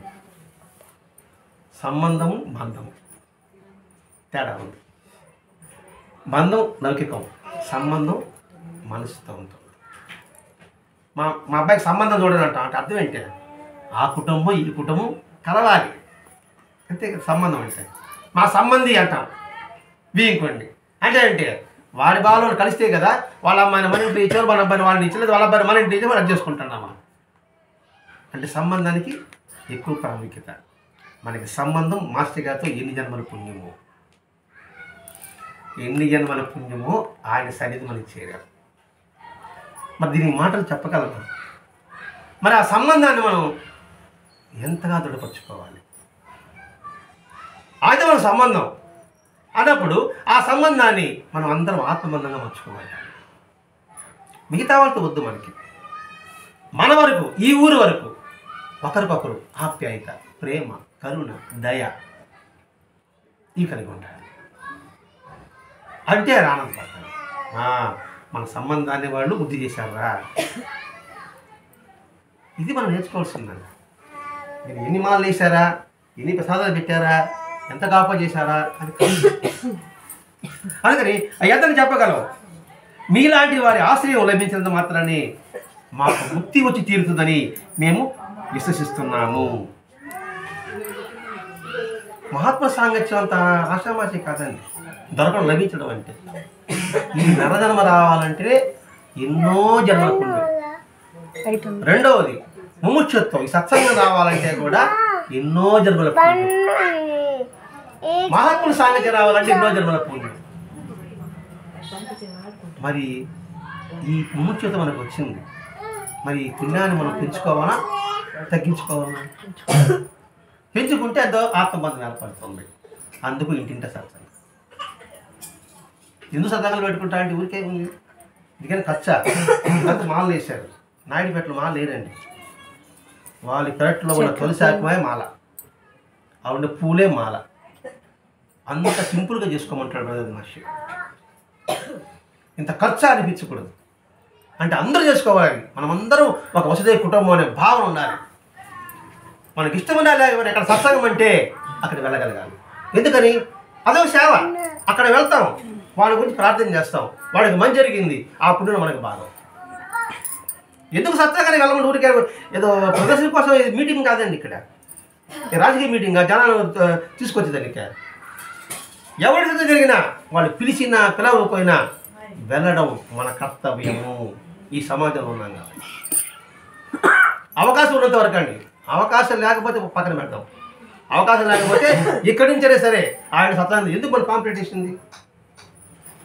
కనీసం అవగాహన లేనప్పుడు ఆ సత్సంగం అని ఒక్క నిమిషమైనా ఆ ఇంట్లో వాళ్ళ గురించి ప్రార్థన చేస్తారని కాంప్లీట్ చేసుకున్నాం. ఇవన్నీ భగవంతుని సేవలో ఒక భాగం. ఇది ప్రదర్శన మాత్రం కాదు. కాబట్టి మాకు ఎంతో మీ సాన్నిధ్యం లభించింది. ఓకే, మీరు గతం ఎవరో మాకు చెప్పండి అంటున్నారు. మేము అనుకున్నాం మీరు ఆయన ఎవరికి మనకెందుకు అని ఆలోచించాం. మనం మీరెవరో మాకు చెప్పండి, తెలుసుకుని ఏం చేస్తాం. తెలుసుకున్నాడు ఏం చేస్తాం చెప్పండి. మనిషి యొక్క బలహీనత ఇది. తెలుసుకోవాలా? ఏం చేయాలి? గొప్ప మనకేం లాభం చెప్పండి. పోనీ ఆయన చెప్పి సాధ్యం మనం చేయగలమా? అది లేదు. మన తెలుసుకుని ఏం చేస్తావు? ఇంకా జన్మలో ఆయన ఎవడైతే మనకి ఎందుకు సార్? ఈ జన్మలో ఏం తెలుసుకుంటాడు? దానికి సమాధానం చెప్తున్నాడు. గత జన్మలో నేను హీనాధీన ప్రాణిగా ఉన్నప్పటికీ కూడా గతంలో ఎలా ఉన్నానో, కానీ మీరు అప్పుడు దేవుడు ఉన్నారు కదా, ఏదో నేను ఒక దేవుడు గురువు అనేసే దాన్ని బట్టి విశ్వాసం ఉన్నాడు. నేను గతంలో ఎవరినో పురుగో పుట్ర ఏదో ఉంటా, కానీ మీ దృష్టిలో నేను మహానుభావుడిని. నేను మహానుభావుడు అనుకుంటున్నప్పుడు నా మాట నేను గౌరవం పెట్టుకోవాలి. అలా అక్కడ మీరు మహానుభావుడు అండి, మీ సూర్యుడు అండి, మీరు అర్థం వాడు ఇస్తాడు అని చెప్పి ఏం ఉపయోగమా? అర్థమైందో లేదు మరి. మీకు గతంలో ఎలా ఉన్నాడో తెలియదు నాకు. ఇప్పుడు అని మీరేమనుకుంటున్నారు?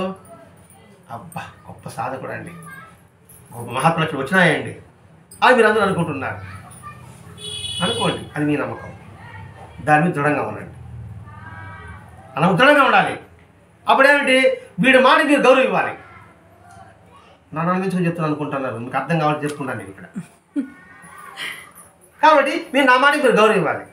నమ్మకమే. ఎందుకంటే మీ నమ్మకమే మిమ్మల్ని గెలిపిస్తుంది. ఇందులో నా ప్రతాపం ఉండదు. మీరు నాకు చెప్పిన వల్ల మీకు పని ఇందులో ఉండదు. మీ నమ్మకం మీరు పని చేపిస్తుంది. ఇది నా మాట కూడా కాదండి. రమణ మహర్షి చెప్తాడు. రమణ మహర్షి కూర్చున్నాడు, ధ్యానం చేస్తే కూర్చున్నాడు. పక్కన ఒక శిష్యుడు ఉన్నాడు. ఒక టెలిగ్రామ్ వచ్చింది. ఆ టెలిగ్రామ్ ఏంటంటే, మా భార్య ప్రసవ పరీక్ష లేకుండా అది, ఓ మహాన్ బావా భగవాన్ మీరు ప్రార్థన చేయండి, ప్రార్థన చేస్తే సుఖప్రసవం అవుతుంది అని టెలిగ్రామ్ వచ్చింది. ఆ టెలిగ్రామ్ వచ్చి ఆ శిష్యుడు చదివాడు. అని మౌనంగా ఉన్నాడు రమణ మహర్షి. మన సాయంకాలం అయింది. మళ్ళీ ఒక టెలిగ్రామ్ వచ్చింది, భగవాన్ మీ దయ వల్ల సుఖప్రసవం అయింది అని. అది సరి చెప్పాడు. అప్పుడు గమ్మునే ఉన్నాడు. శిష్యుడు అడిగాడు, ముందు టెలిగ్రామ్ వచ్చింది కదా, ఏదో ధ్యానం చేస్తున్నట్టుగా ఇలా అనాలి కదా, అలా మీరు అనకపోతుంది. గమ్మున ఊరుకున్నారు. మళ్ళీ ఇప్పుడు టెలిగ్రామ్ వచ్చింది, నా వల్లే గమ్మునే నవ్వుతున్నారు.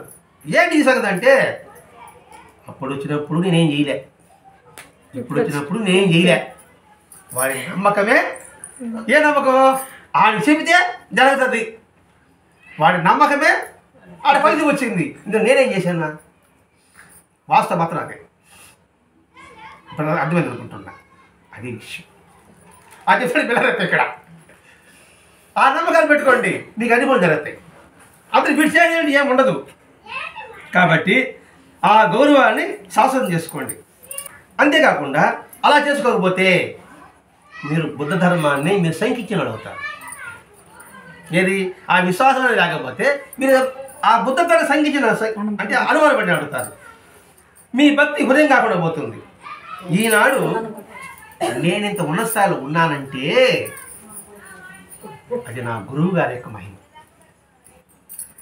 గజంలో ఎలా ఉన్నానని చెప్పి నాకు తెలియదు. ఇప్పుడు నేను ఈ స్థితిలో ఉన్నా. దానికి కారణం ఏంటి? నేను ఇప్పుడు ఏం చేశానో నాకేం తెలుసా? పుణ్యం చేసిన పాపం తెలియదు. ఈ కథ ఎదుగులో నేను ఇంతకుముందు ఎలా ఉన్నాను, ఇప్పుడు ఎలా ఉన్నాను, దీనికి కారణం ఎవరు? నా గురువు గారి యొక్క మహిమ. అది గుర్తుపెట్టుకోండి మీరు కూడా. అంతేగాని నేను కొంచెం ఏం పుట్టానో ఎలా ఉన్నానో అది వద్దు మీకు. ఇప్పుడు ఎలా మారాలో అది పెట్టుకోండి. నేను దుష్టుడిగా ఉన్నా, క్రూరుడిగా ఉన్నా, అనేక హింసించా, కానీ ఇప్పుడు నేను బుద్ధత్వాన్ని పొందా. దీనికి కారణం అంతా నా గురువు గారు. ఆయన దయ వల్లే నేను ఆయన ఉండగలుగుతున్నా. ఆయన దయ వల్లే నేను ప్రశాంతంగా ఉండగలుగుతున్నా.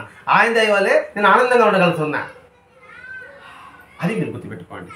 ఎన్ని దుర్మార్గులు చేసినా ఈనాడు నేను బుద్ధత్వంలో ఉన్నానంటే, ఎన్ని పాపాలు చేశాను నేను, ఎంతమంది మనసు గాయపరిచాను, కానీ ఇప్పుడు ఈ స్థితిలో ఉన్నానంటే కారణం, నిలబడగలిగానంటే అది ఆయన యొక్క సిద్ధాంతం గొప్పతనం, ఆయన యొక్క గొప్పతనం, ఆయన యొక్క బోధ యొక్క గొప్పతనం. నేను కర్మ సిద్ధాంతాన్ని పూర్తిగా విశ్వసించాను కాబట్టి. అంటే ఇప్పుడు వేరే కష్టం కూడా సరే, ఆ దుఃఖం కూడా సరే, నేను పాపకర్మలే అని భావించి కలిగాను కాబట్టి, ఆ భావన నా గురువు గారు కల్పించారు కాబట్టి నాకు ఓర్చుకునే సామర్థ్యం నాకు ఎలా వచ్చింది? ఎవరి వల్ల వచ్చింది? నా గురువు గారు వచ్చారు, నా వల్ల రాలేదు. ఇంత నాకు అవగాహన లేదు కదా. నా గురువుగారు చెప్పారు, ఒరే నువ్వు పాపం చేశావు కాబట్టి ఇప్పుడు అనుభవిస్తున్నావు, ఇప్పుడు నీకు పని జరగలేదంటే అది నీకు మంచిది కాదు అని నా గురువుగారి బోధ వల్లే నాకు కలిగింది. కాబట్టి ఎవరు చేసిన కర్మలు వాళ్ళని కుట్టుకుడిపోతాయని నేను తెలుసుకున్నాను. కుట్టుకుడతారంటే బాధిస్తాయని, కుట్టుకుడతారంటే సంతోషపెడతారు, అది కూడా అనుకోవచ్చు. మంచి చేస్తే మంచి కుట్టుకుడిపోతున్నాయి, చెడు చేస్తే చెడు కుట్టుకుడిపోతున్నాయి. మంచి చేస్తే నలులు వస్తాయి, కొంచెం చెడు చేస్తే దోమలు వస్తాయి, ఇంకొంచెం ఏసి ప్యాలు వస్తాయి. ఇంతకు నలులు ఉండేది కదంటే తెలుసు తెలియదు నలులు రక్త పిచ్చి చేస్తే దోమల కన్నా కూడా. కాబట్టి మన కర్మను మనం నేను నమ్మా కనబట్టి సత్యమైన జ్ఞానాన్ని తీవ్రంగా అనుష్ఠించగలిగాను. ఏ పరిస్థితులు నేను అనకాలలేదు, ఏ పరిస్థితి అని నేను జంకల పైన శ్రమ పడుతుంది పాడినే నాకు ఆయన ఉన్నాడు. అది కూడా ప్రహ్లాదుడే. ప్రహ్లాదు మన సినిమానే చూసాం. పావులు వేశారు, ఏమనుకున్నాడు? ఓహో హరి నా మెల్లరూ ఆలకించాలనుకున్నాడు. నిప్పులు వేశాడు, ఆహా నేను ఆయన ఆలయంగా చేసుకుంటాను అన్నాడు. పడి దూకారు, అబ్బా కింద ఒడిలు పడుతాను అనుకున్నాడు. ఏనుగు కాలు కడతా ఉంది. అబ్బా విష్ణు యొక్క పాదం నా శరీరం తాగుతుంది అనుకున్నాడు. మనం సినిమా దాని అర్థం తెలుసుకోవాలండి. కాబట్టి నాకు ఏమొచ్చినా నేను మెడుకాలి. ఎందుకండి నాకు ఆయన ఉన్నాడు, నాకేం భయం. ఎవరు చేంజ్ చేస్తాడు? వచ్చినాడు ఆగిపోవలసింది వాడు. కిడియలు వచ్చాడు అనుకోండి, ఆడ స్టన్ అయిపోతాం. సినిమా చూస్తాం కదా, కొట్టాలు వస్తాడు, వెంటనే వెనక దేవుడు టాటలు పెట్టేస్తాడు. గోపాల సినిమాలో లాగా అర్థమవుతుంది. 20 మంది వస్తారు, వస్తేనే వాళ్ళు బయట పారిపోతాడు. నేను నరసింహ కనపడతాడు అనమాట. వీడికి అర్థం కాదు, వెళ్ళిపోతాడు నరసింహ. మనకు కూడా అంతే. నేను సినిమా గురించి చెప్తాను అనుకుంటున్నారా? అర్థం అవడానికి అది బాగా అర్థం చేస్తున్నాను. కాబట్టి నాకేం ఆయన ఉంటే నాకేం భయం అండి. ఎవరంటే నేను చేయలేడు. నా సత్సంకల్పం ప్రతి ఒక్కటి కూడా 100 రూపాయలు జరిగి తీరుతుందంటే ఎందుకు చేసేదాన్ని కదా. నేను గంటిని పాయసం ఆయన గట్టిగా వద్దా బ్రహ్మాండం పాయసం ఉండేది ఆయన. నా ఈ గంటి నిలుచుకున్నాడు కాబట్టి నాకు అదృష్టం. మనమంతా నిలుచుకున్నాడు కాబట్టి మనంతా అదృష్టవంతులం. ఇప్పుడు మనం వడ్డించేప్పుడు 4 గంటలు ఉంటాయి కాబట్టి నిలుచుకుంటాం గంటినా చూసి. కాబట్టి అనేక జనాభా ఉన్నారు. కానీ ఈ కొంతమంది గంటలు నెత్తుకుని కూర్చోబెట్టాడు. మరి ఎంత అదృష్టవంతులు అది మనం గుర్తించాలి. అది చెప్తున్నాడు ఇక్కడ. కాబట్టి అటువంటి ఉపదేశ గురువును పొందడం నేను ఎంతో అదృష్టవంతుని. మహాత్మాగారు గురువును పొందండి అంత అదృష్టవంతుని అని మిలాలనిపిస్తున్నాడు. మనం భరద్వాజ భాషగారిని పొందడం మన ఎంత అదృష్టవంతుడు. ఇప్పుడు కూర్చున్నారంటే మీ మీద ఇక్కడున్న వాళ్ళ మీద అందరి మీద అపారమైన ప్రేమ. మనం ఆయన చూడలే, ఆయన వాళ్ళు చూస్తుంటారు. ఇప్పుడు కూర్చున్నారనుకోండి, వస్తారు ఏదన్నా ఆయన చూసారండి ఎవరైనా? చూసిన తక్కువ మంది ఉంటారు. వస్తానే మైకు ఈరోజు చూస్తున్నారు, ఏదో డబ్బాలు పెట్టారు, ఆ పూలు పెట్టారు, మాలు అట్టేశారు. నిజంగా ఆ భగవద్ కళను చూసిన వాళ్ళు ఇక్కడ 20 మంది ఉన్నారనుకోండి, ఒక 2-3 చూసుండొచ్చేమో. మిగతా వాడిని ఆయన చూస్తున్నాడు. మీరు చూశారు, మనం చూడమని ఆయన చూస్తున్నాడు. మన అనుగ్రహం పడింది అనుకోండి, అదృష్టవంతులు. మనం చూసేదానికన్నా ఆయన చూసి పడితే మనకు అదృష్టం. అది ఇక్కడ చెప్పడం. ఇక్కడ చూడకపోవడం ఉద్దేశం కాదు. ఇక్కడ చూసి వివరించుకుంటున్నాం. మనం చూడకపోయినా ఆయన చూస్తాడు. కాబట్టి మన మీద ప్రేమతో ఈరోజు ఇక్కడ సత్యంతో ఆ తత్సాయి మసీదులు కూర్చున్నారు. వాళ్ళ ముగ్గురు మనం చూస్తున్నారు. మనం ఎంత అదృష్టవంతులము మనం చూడకపోయినా. ఎందుకంటే మన ప్రమేయం లేకుండానే మనం గాలి పీల్చుతున్నాం. మన నోట్లో నల్లద ఊరుతుంది, రక్త ప్రసరణ జరుగుతుంది. మన ప్రయత్నం ఉందా? అది భగవతత్వం. అది మన అంత అదృష్టవంతులం. కూర్చొని వినగలుగుతున్నామంటే అదృష్టవంతులం. అందుకని నా గురువు గారు పొందడం నేను చాలా అదృష్టవంతుణ్ణి. కాబట్టి ఆ అదృష్టాన్ని నేను దురదృష్టంగా మార్చుకోకూడదు. మనకు వచ్చిన అవకాశాన్ని దీన్ని మనం జారబెట్టుకోకూడదు. మీరు నిజంగా పూర్తి విశ్వాసం పెట్టుకుంటే, మీరు అంతగా తీవ్రంగా కృషి చేస్తే, అలా సాధన చేస్తే మీరు ఈ జన్మలోనే ముక్తి పొందగలరు. ఈ జన్మ ముక్తి పొందగలరు. అంతే తీవ్రంగా కృషి చేయాలి. ఇప్పుడు మెడికల్ సీట్ అంటారు, ఐఐటి సీట్ అంటారు. వాడు ఫస్ట్ ఏంటంటే సీట్ సంపాదించాలంటే ఎంత కష్టపడతాడు. అలా ఎంతమంది సీట్ సంపాదించుంటారు? సంపాదించండి కదండి. అంటే ఫస్ట్ అటెంప్ట్లో సీట్ సంపాదించవచ్చు, ఛాన్స్ ఉంది. కష్టపడ్డవాడికి ఆ ఫలితం ఉంది. కష్టపడేవాడికి 2 సార్లు అటెంప్ట్ అవుతారు. అవకాశం ఉంది కదా. అంటే ఈ జన్మలోనే మనం తరించడానికి అవకాశం ఉంది. ఏది మనందరికీ కూడా లక్ష్యం ఉంటే, శుద్ధి ఉంటే, లక్ష్య శుద్ధి ఉంటే, పట్టుదల ఉంటే, ధైర్యం ఉంటే, అంకిత భావం ఉంటే, క్రమశిక్షణ ఉంటే, ఇవన్నీ అనుకోండి. దీన్ని 4D ఫార్ములా అంటారు.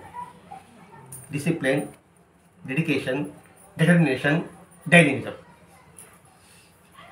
ఈ 4 ఉంటే సాధనకే కాదు, చిన్నపిల్లలకు కూడా అదే, పెద్దవాళ్ళకి అదే, ముసలివాళ్ళకి కూడా అదే. ఈ 4 ఉంటే గమనించగలం అని చెప్తున్నాడు.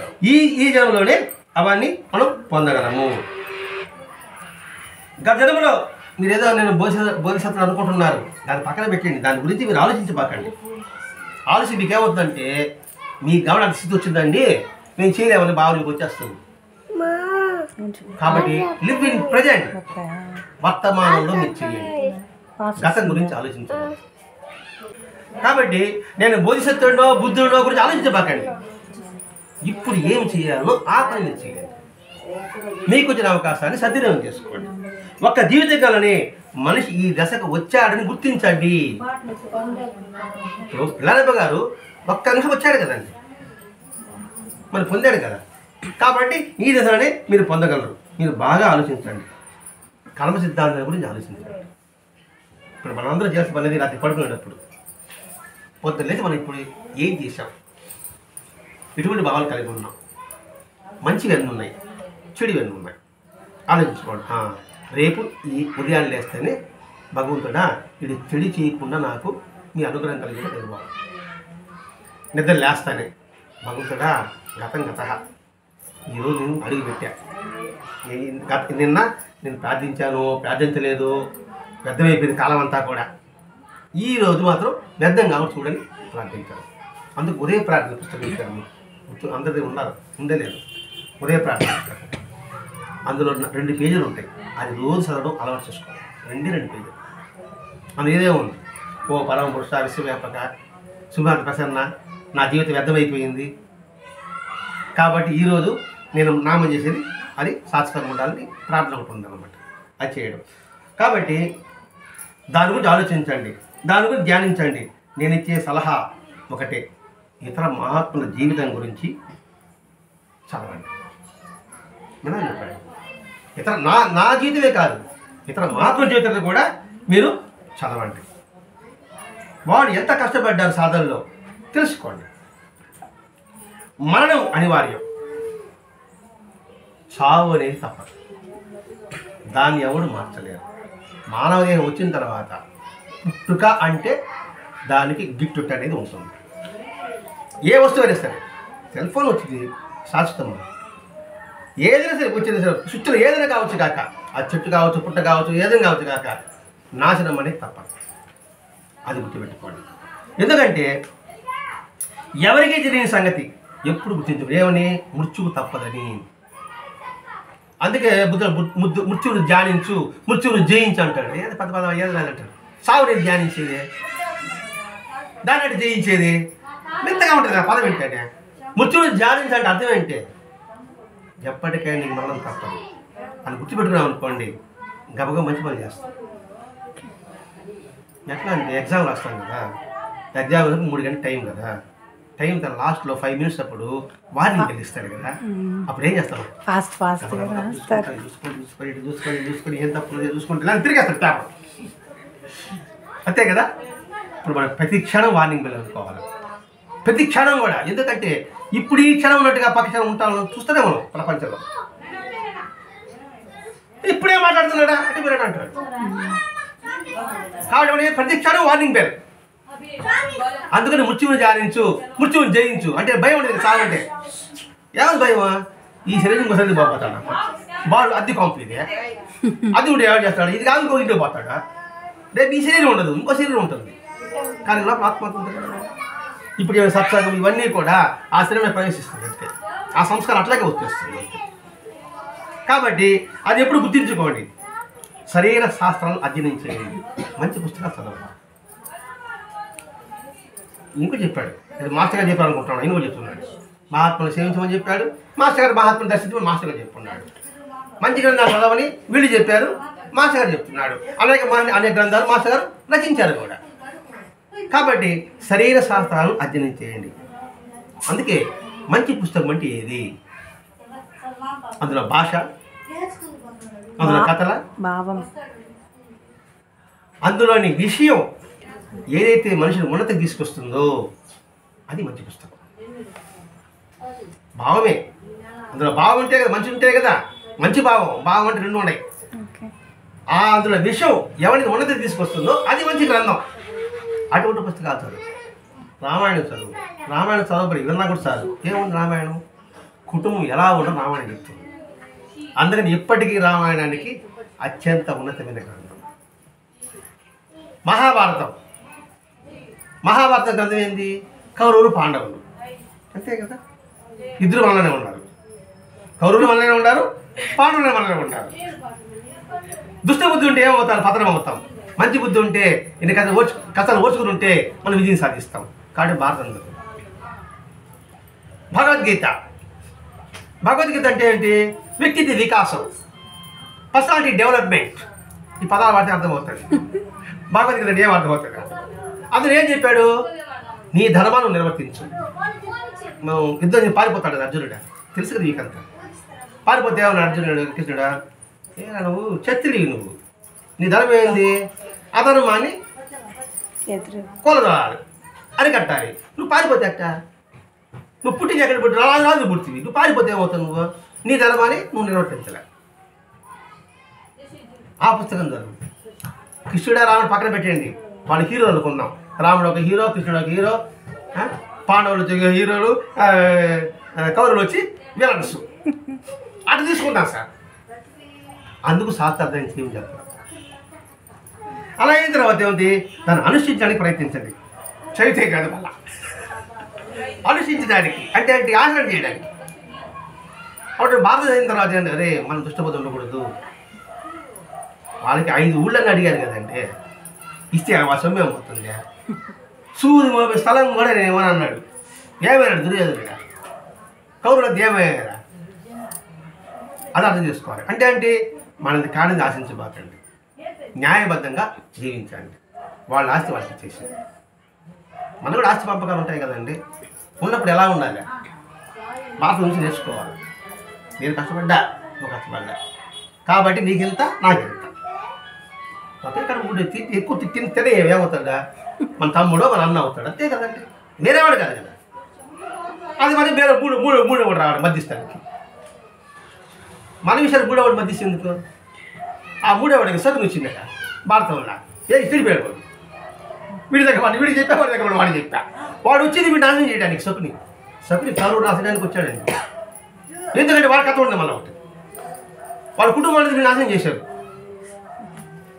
శకుని కుటుంబాన్ని వాళ్ళు 100 మంది వాళ్ళు జైల్లో పెట్టారు.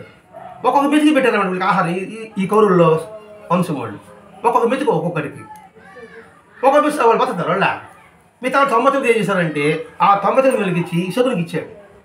100 మెతుకులు వీళ్ళు బతికాడు, వాళ్ళు చచ్చిపోయారు.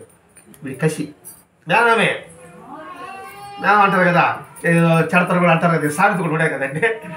వచ్చాడు మంచి చెప్తా మొత్తం రాహి చేసాడు. మరి అది మంచి పుస్తకం కదండి. అది మాస్టర్ గారు మాకు మిలాలకి ఇచ్చాడు. ఇదివరకు భారతం లాంటిది, కర్మ సిద్ధాంతం లాంటిది ఈ చరిత్ర.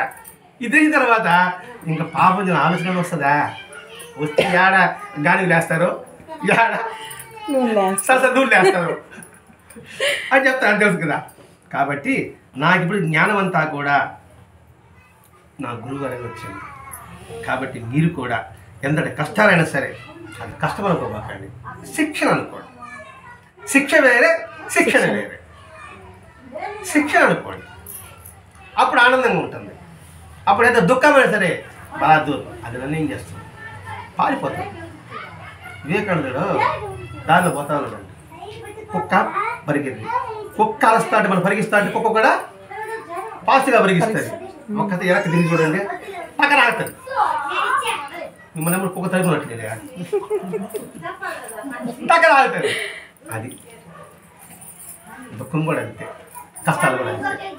అక్కడ పరిగిస్తాడు, పరిగిస్తూనే ఉంటాం. మన అట్లా ఒక డిగ్రీ అనుకోండి, అక్కడ ఆగిపోతుంది, వీటి పని కాదు అనుకుంటాం. అది జీవితం. కాబట్టి నేను అటు స్వీకరించా. కాబట్టి మీరందరూ కూడా ఇదే పద్ధతిని అనుసరించండి అని ఆ శిష్యులు చెప్పి ముగించారండి. ఈ మొత్తం సిద్ధాంతం మనం నేర్చుకోవాల్సింది 2 మాటలు గుర్తుపెట్టుకోవాల్సింది కూడా.